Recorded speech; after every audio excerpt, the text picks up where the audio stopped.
2070 में 35 सीटों पर जीत हार का अंतर, मात्र 1 से 5,000 वोट।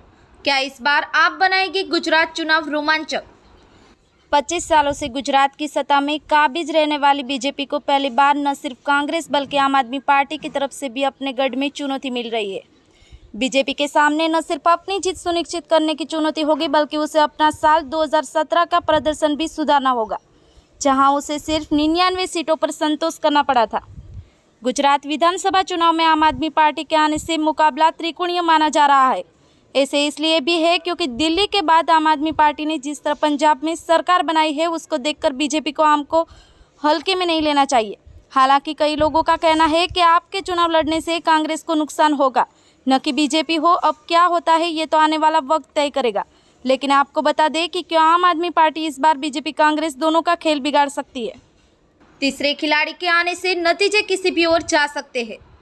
आम आदमी पार्टी के आने से गुजरात चुनाव इसलिए दिलचस्प हो गया है क्योंकि यहाँ पिछले चुनाव में 35 सीटों पर जीत का अंतर बेहद कम था।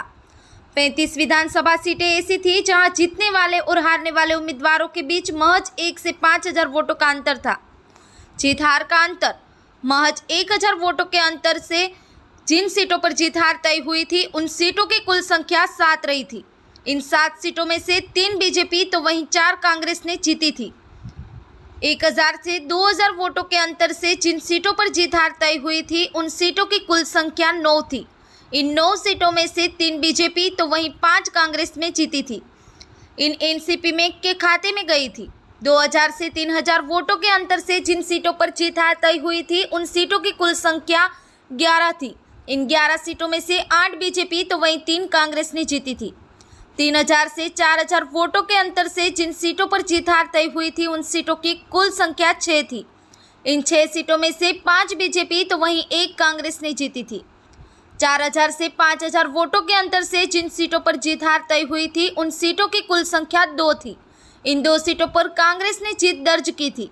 अब देखना होगा कि आम आदमी पार्टी के आने से गुजरात चुनाव में क्या नतीजों में बड़ा फेरबदल होता है या नहीं। हालांकि रोमांचक मुकाबला होगा, ऐसा सभी राजनीतिक विश्लेषक कह रहे हैं। गुजरात में चुनाव कब होंगे, इसकी जानकारी अभी चुनाव आयोग की तरफ से नहीं किया गया।